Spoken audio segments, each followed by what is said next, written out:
29 of them are perfect angels, and you have that one kid that is causing all sorts of problems all the time, right? Where are you putting your attention to? That one kid, right? And we forget about the other 29.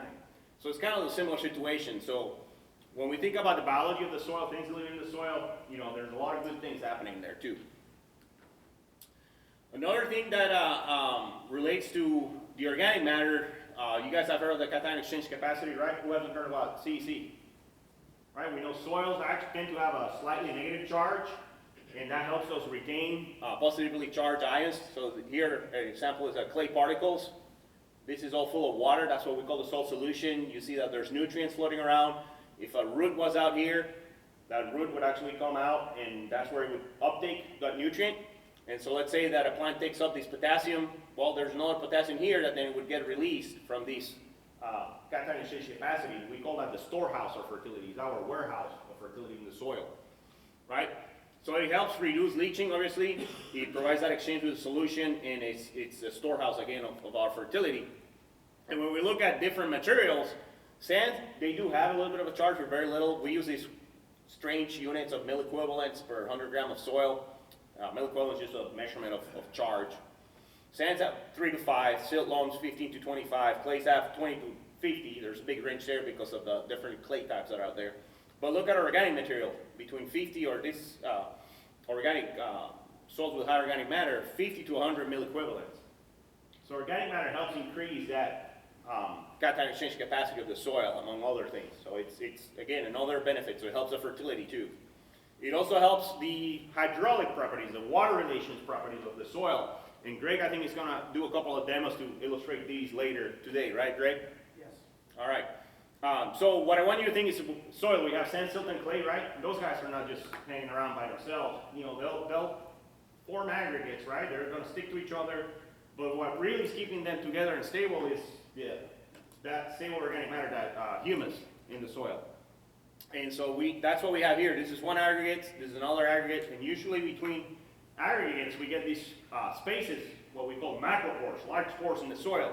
And that's how we get a lot of the infiltration capacity in the soil, how we get water to penetrate in the soil. Once the water penetrates into the soil, it's going to go inside these aggregates, and then it's going to get into the micropores, the little pores. And those are between the actual soil particles, the sand, silt, and clay. That's where the plants can use it.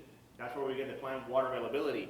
But if we don't get the water in the profile in the first place, if that water, you have poor infiltration capacity and that water is just running off, it's not going to do your crop any good, right? So I want to show you here some data from farm field in Waupaca County. And so this is a field that it's kind of prominent because it's near a lake and gets a lot of visibility. And throughout the years, there was a lot of erosion, and that muddy water would go into a ditch, right to culvert, right into the lake. So a lot of pressure. The farmer who's managing now, he took over that field about 3 years ago. So he's been trying to change things around. So he's doing a lot of different cover crop trials and different tests on his own to figure out what works for him.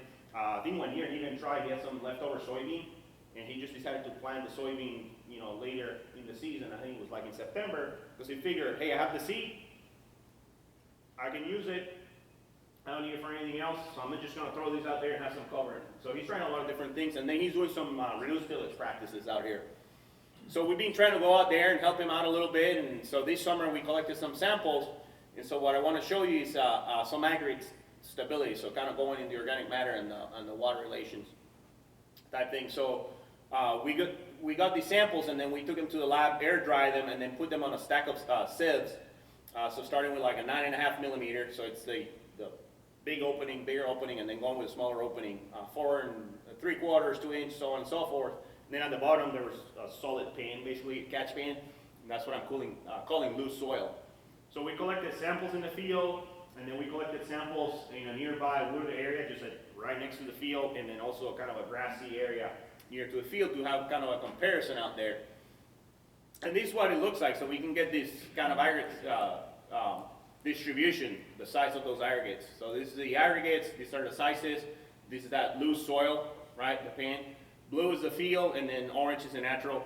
And really, not surprisingly, there's more stable or more larger aggregates on the natural soil, right, that wooded grass soil, relative to the field. And it doesn't surprise me, and that's the way it should be, because on the field, we're managing that field, we're working that field, we're trying to make a living out of that field, so that's not to me, it's not a big deal. What troubled me a little bit is that we have a big chunk of that, it's of the difference is actually here where we have the loose soil, where that field has a lot more of that loose soil. And so what I would like to see with management as time goes by, and the guy who's operating this, I think he's going the right way, it just takes time, and I think I have a slide to kind of show the timeline. It's move this over here towards maybe the middle, and here's a different way of looking at this, kind of visually. So this is the field, these are the actual aggregates from the different sizes, this is the loose soil, these are the bigger, this is the natural. Two things might call your attention is that the bigger, size aggregates, there's more here on the natural than in the field. Like I said, not a big deal. Then a lot more of this loose one. So maybe we should try to strive to have more in the field. I think it would be more realistic. This would not be realistic for that production field. So what we will probably want to shoot for is actually have more of these medium-sized aggregates. I think that's very realistic and very doable, and that would actually go a long way to help that productivity of that field.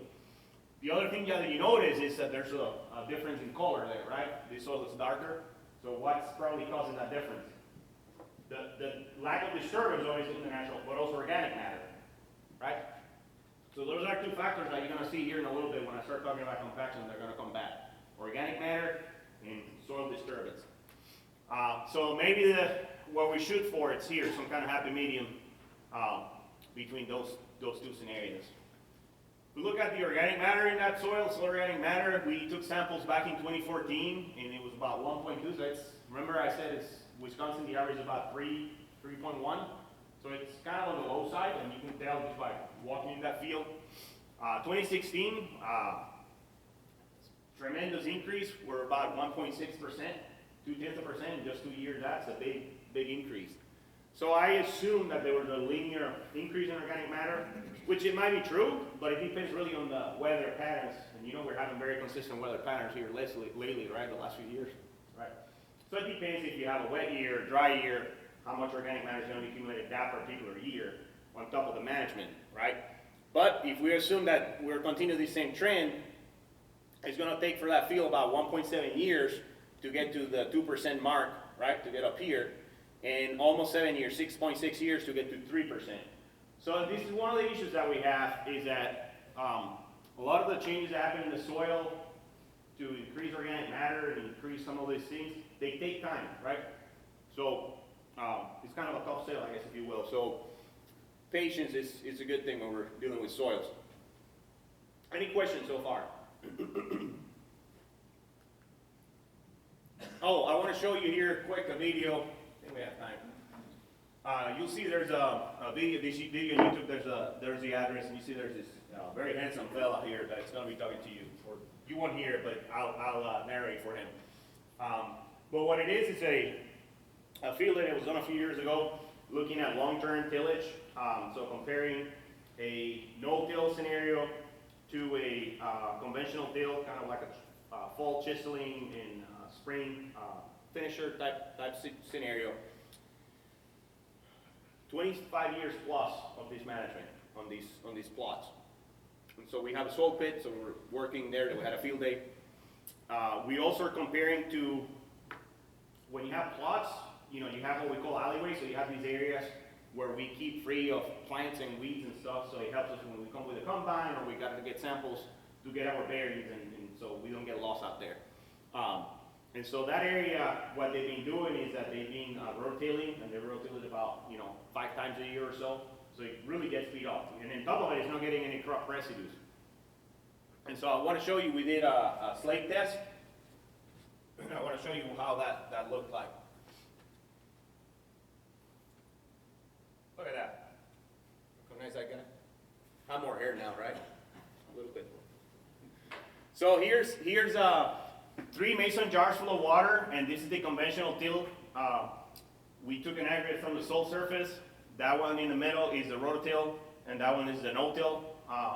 And so you see there's like a chicken wire mesh with some paper clips, and these guys are full of water. And so we have those aggregates from the surface from all 3 management of those soils. And again, that's an no-till. Middle is the rototill, and this is the conventional. And this is a plain silt loam, which is an awesome soil. They usually have very good characteristics. So in goes no-till, water's trying to penetrate, the air gets entrapped and puts pressure, and then as that air tries to escape, it causes pressure. And you can see in the rototill one, boom, went down like nothing. Here's a conventional, and it actually didn't do too shabby, but it is breaking apart a lot more than the no-till. As you can see actually bubbles coming out that they're trying to escape.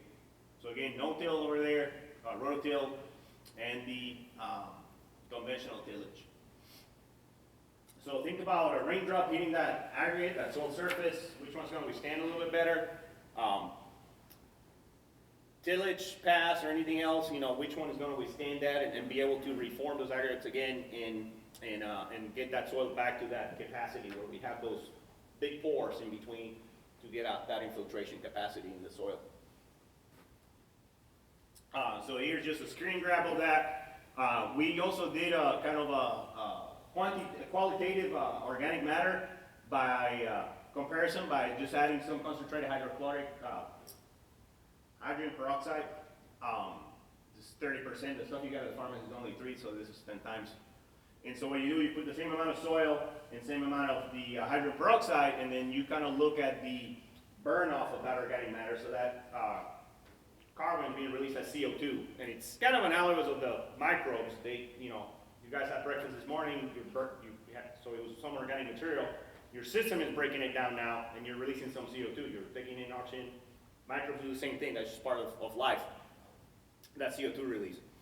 We're doing it chemically, and so the strength or how reactive this reaction is give you an idea of how much organic matter was in the soil. So you can see the conventional till, there's organic matter. Obviously, rototill didn't do too bad.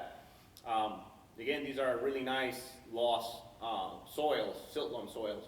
But the no-till, you can tell that there was a lot more organic matter there. So that's kind of part of the link to this demo here that you're seeing.